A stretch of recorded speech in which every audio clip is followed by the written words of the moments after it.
Hey my lovelies, it's your girl Nevaeh back in here with another video. I'm going to be doing a hair video today as well as a testimony. So if you want to keep watching, go ahead and watch the video, period.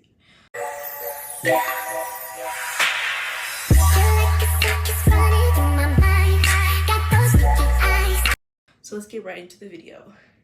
So I'm going to insert a picture of the hairstyle I'm doing and let's just get right into the video. So a little background about me. My name is Nevaeh. I am originally from Denver, Colorado.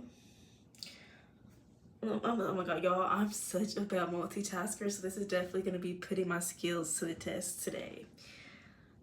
Oh lord, okay. So yeah, I'm originally from Denver, Colorado. I grew up with a single mom in Texas. I moved to Texas at an early age. I moved to Texas when I was 4 years old. My dad was present in my life. He was. As I got older, you know, I always believed in God. Like, I always believed in him. You know, I went to church and everything, but like, I didn't really make a connection with him until I was like about 10 years old, which is actually pretty young. It's a pretty early age. And I'm gonna tell y'all how that happened. So basically, yo, I'm such a good multitasker. Hold on, let me like part my hair before I keep going because this is so difficult. Wait. Oh, okay. Basically, I used to get in trouble a lot. Like, I wasn't a, okay, I don't feel like I was really a bad kid per se. Like, I pretty much followed the rules. Okay, I follow the rules when it comes to school. Like, you know, I wasn't getting in trouble at school. I wasn't the bad apple. But when it come to my mom and she was telling me what to do, like clean your room or don't talk back, I was that kid. I'm talking back. I'm not listening to her. Da da da da. So what she would make me do is write Bible scriptures like 100 times. And like that just, ooh, sorry y'all, I'm trying to look at this picture. Cause how this is parted is like, it's like a middle part. Hold on. Middle part it. And so basically she would make me write Bible scriptures 100 times for my consequences of not listening. And as I started writing those Bible scriptures, and I was getting in trouble like all the time.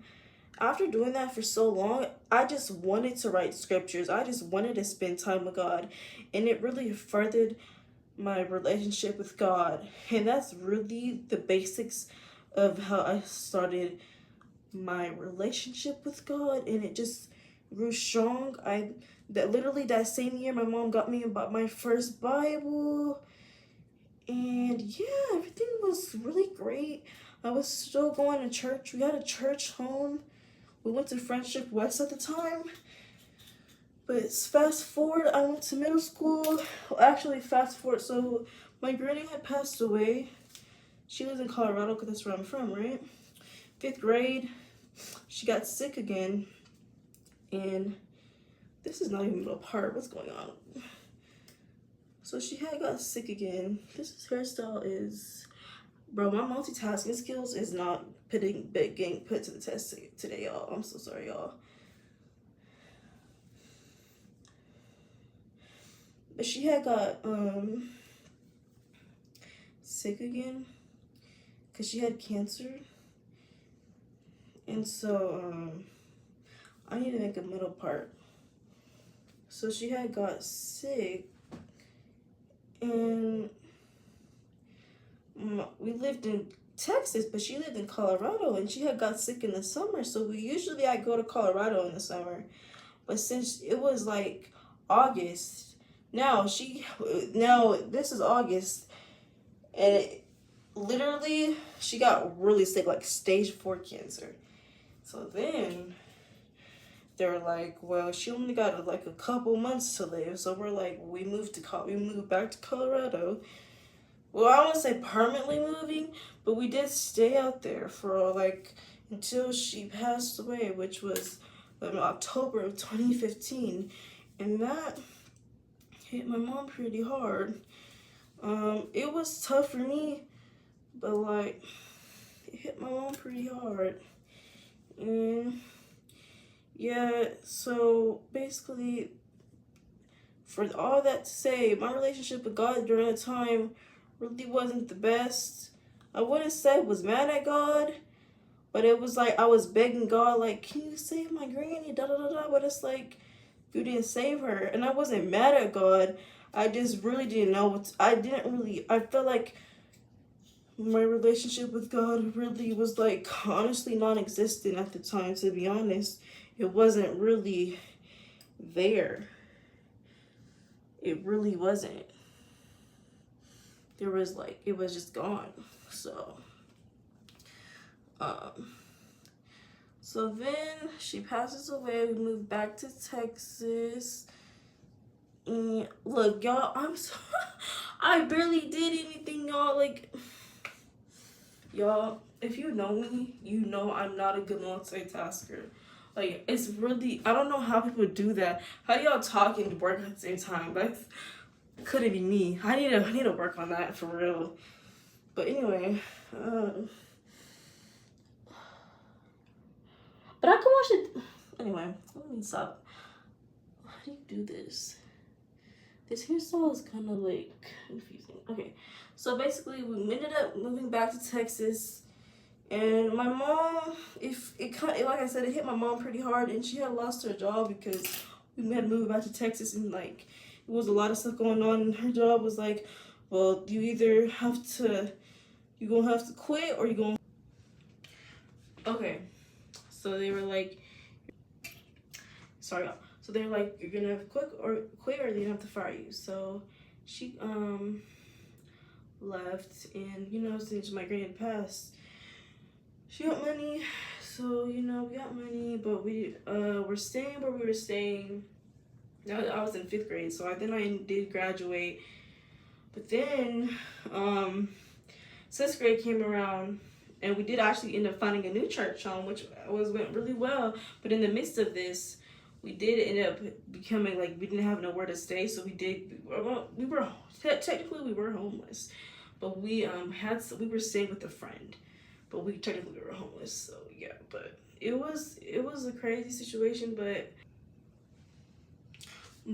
like I said, I thank God for it because I wouldn't be where I wouldn't be who I am. I wouldn't be as humble, and you know.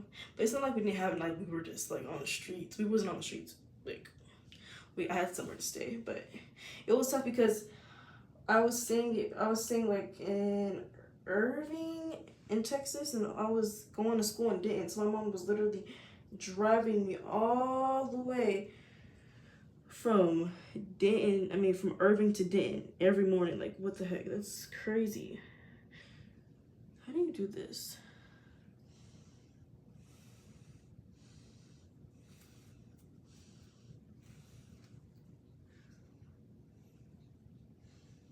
Do I not wash my hair yet enough? Like, why is there so...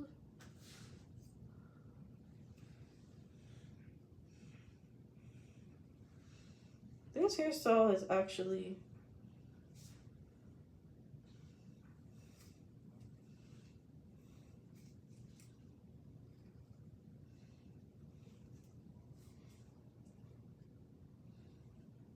but yeah, so yeah, sorry y'all. I'm trying to focus on this hairstyle. But yeah, so I did 6th grade year. We then end up moving to Cumberland after this year. We got our own spot again. Cumberland is actually a very good place where we lived. It was sad though because we had to give up our dog and they didn't allow pets. But Cumberland was a good place to live because it helped single moms with it helped single moms if who are struggling, you know. So yeah, but anyway, my relationship with God was pretty strong during my middle school years. Like, we was tight, we was locked in, and then this is where it gets tricky. So, my mom had a friend, right? This friend was supposed to come take us to this movie. This movie was like a Christian movie, like documentary. This hairstyle is not turning out right, but we just gonna have to do what we do what I do.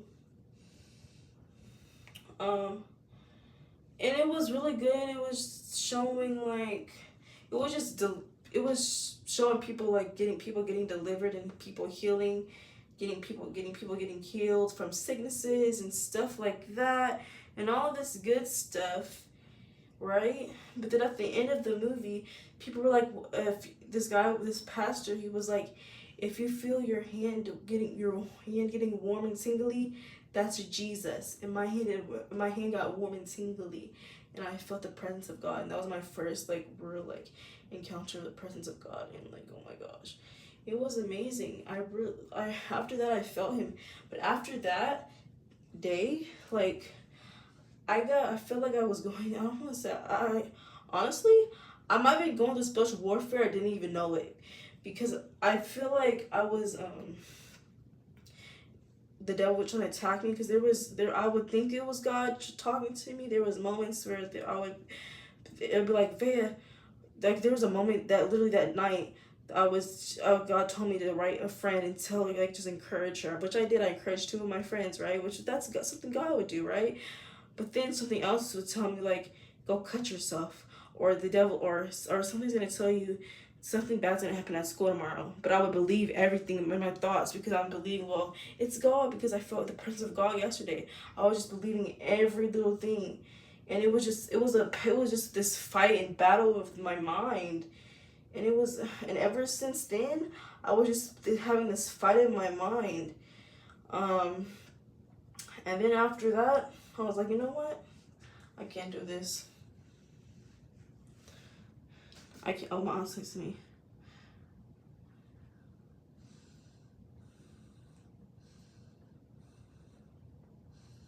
Oh, y'all.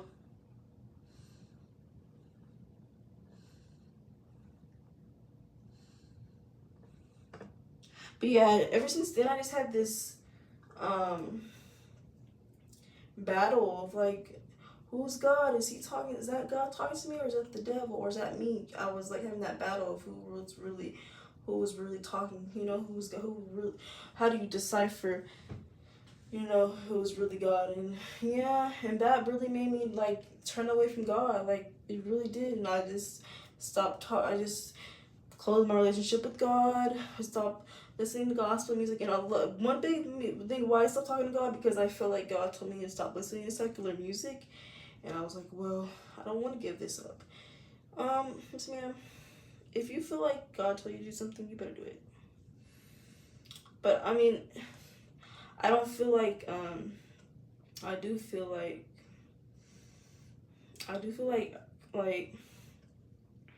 no, yeah. I still go through that battle every day. Like, I still listen to secular music, but sometimes I do feel like, But I do, like, I don't know. Yeah, it's just a conviction I go through every day.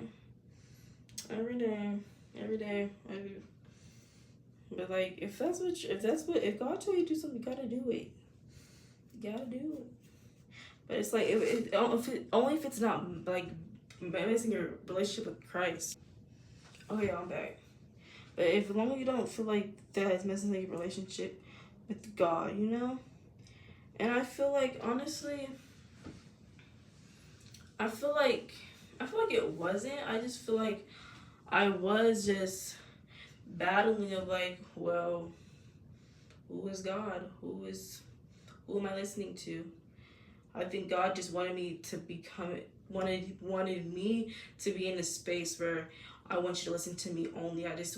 Because God is a jealous God. So I don't think he was coming telling me like, you don't have to listen to secular music, period, never again. But in this space, where in this season, just listen to me, focus on me. That's what I believe. But yeah, let's get into this here, baby. This partying, y'all. Like what? I don't care. I really don't care, y'all. it's still gonna be cute, regardless.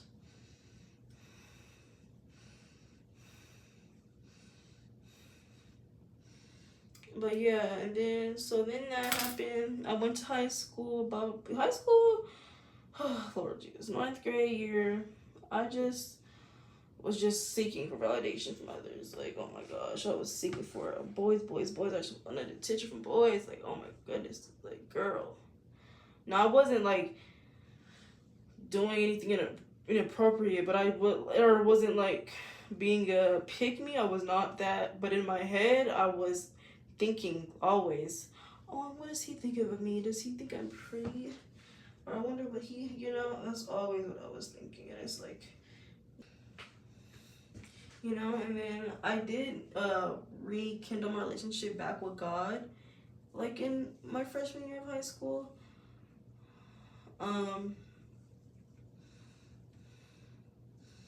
But I still was going through it. I still was just battling.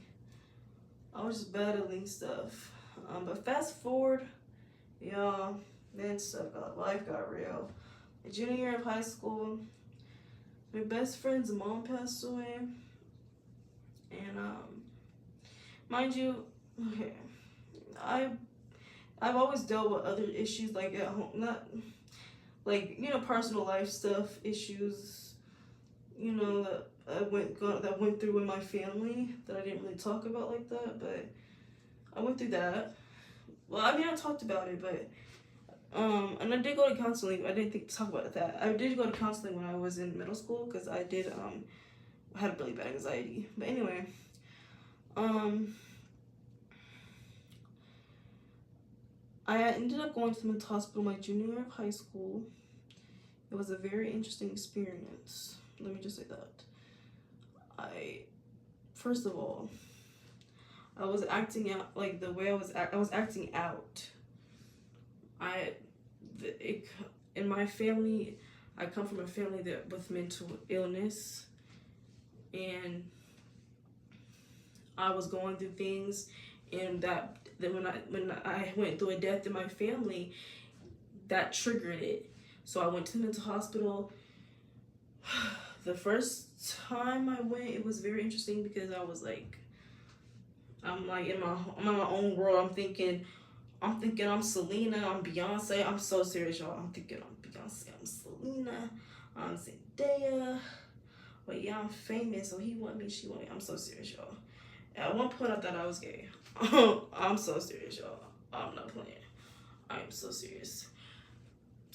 Like, for real. You can ask my cousins. You can ask my family members. They know this.